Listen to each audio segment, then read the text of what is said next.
جينا السالم ونسقية مؤتمر ستار في مقاطعة الفرات، أرض السلام، أرض المحبة، الأرض اللي زرعت المحبة بين جميع المكونات. بداية حديثي رح أحكي عن 2011 لما سوريا انتفضت ضد هذا النظام البعثي المستبد. يعني من حقنا الطبيعي نحن كمان نعيش حياتنا الطبيعية مثل أي إنسان بيحلم بالسلام.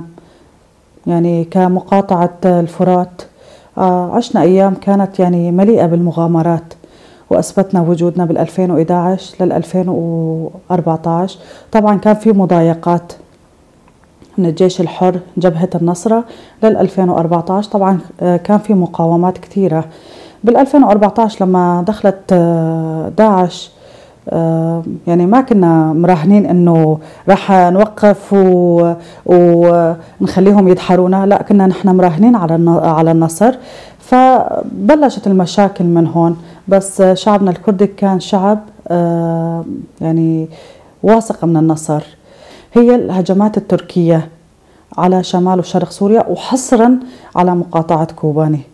يعني كوباني سطرت التاريخ بانتصاراتها، جعلت لنفسها هذه المدينة الصغيرة، جعلت لنفسها عاصمة المقاومة، أرض الشهداء.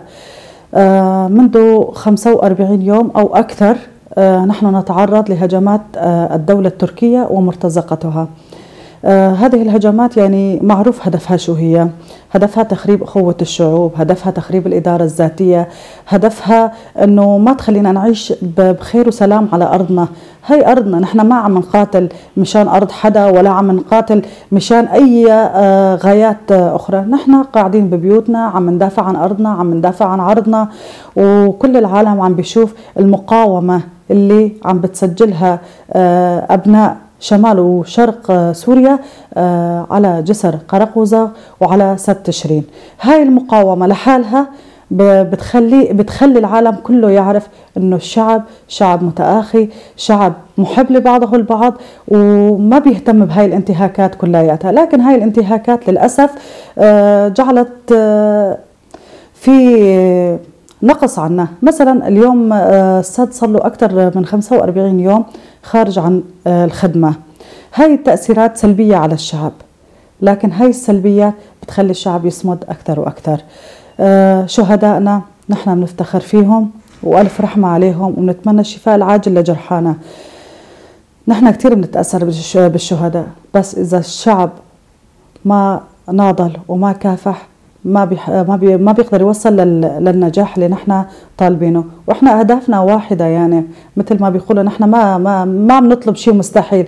نحن بدنا نعيش على ارضنا بخير وسلامه، بدنا نكون اصحاب امال وحياه سعيده.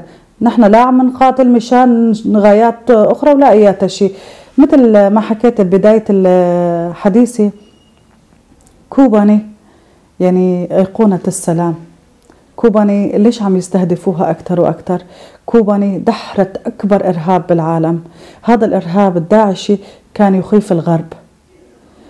فكوباني بقواتها، بقوات حماية المرأة، بقوات حماية الشعب، بقوات سوريا الديمقراطية، سطرت تاريخ المجد والنصر بهذه المنطقة. فكوباني اليوم أصبحت مخيفة لجميع العالم.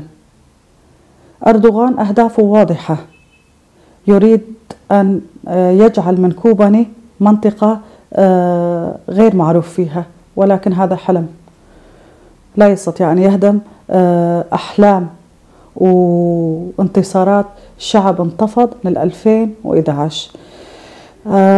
راح أسلط الضوء على يوم تحرير كوباني 26 شهر 1. كوباني مثل ما حكيت، يعني مثل ما حكيت بالبداية انه كوبا من البداية كنا متوقعين النجاح لها، بس اي دولة تقوم وترفع ايدها وتقول نحن حررنا بلدنا من الارهاب خلال 6 شهور، ولا دولة بتعترف بهذا الشيء. بس كوباني خلال 6 شهور حررت كوباني ومناطق شمال وشرق سوريا من الإرهاب خلال 6 شهور، والنصر كان واضح وكنا مفتخرين بهذا النصر كلياته. انتصارات كوباني بدأت لما انتفض الشعب، بناتها قبل شبابها. المرأة لعبت دور كبير بانتصارات كوباني، وأكبر دليل على هذا الشيء كوباني أصبحت كوباني أورين. يعني هذا الشيء بدل أنه بنات كوباني وقوات حماية المرأة سطروا هذه الملاحم بأرواحهم الغالية. كثير عالم تسأل أنه مثلا أنه بنات الكرديات ليش ما بيروحوا بيتعلموا، ليش ما بيروحوا بيدرسوا، ليش ما بيروحوا بيبنوا حياتهم خارج عن الحياة اللي هم هلا عم بيمارسوها. مثلا أكثرية نساء الكرديات، نساء شمال وشرق سوريا بيحملوا السلاح. نحن حملنا السلاح لأنه عم ندافع عن أرضنا. الأرض غالية علينا، مثل ما الشرف غالي علينا الأرض كمان غالية علينا. فنحن كمان بناتنا اللي عم حاملين السلاح وعلى الجبهات عندهم شهادات ودارسين وبيعرفوا شو الخطوات الأمامية اللي عم يمشوا عليها، عم بيصيروا على خط الشهيدات اللي سبقوهم مثل سكينة وليلى وغيرها كتير. يعني ما رح أعدد كتير مشان ما أظلم حدا، عدد شهيداتنا كتير. فنحن مثل ما حكيت إنه قوات حماية المرأة جعلت من كوباني كوباني أورين، كوباني المقاومة، كوباني المؤنثة، كوباني اللي ارتوت هاي الأرض بدم الشهيدات والشهداء. كوباني اليوم نقطة أو مو نقطة، هي بحر، والعالم كلياته حواليها نقطة بهذا البحر. بده يتعلم الحرية والقتال والمقاومة فليتفضل إلى أرض كوباني، إلى بنات كوباني ليتعلموا ما معنى الحرية. تعازية لأهالي الشهداء، الرحمة للشهداء، الشفاء العاجل لجرحانا.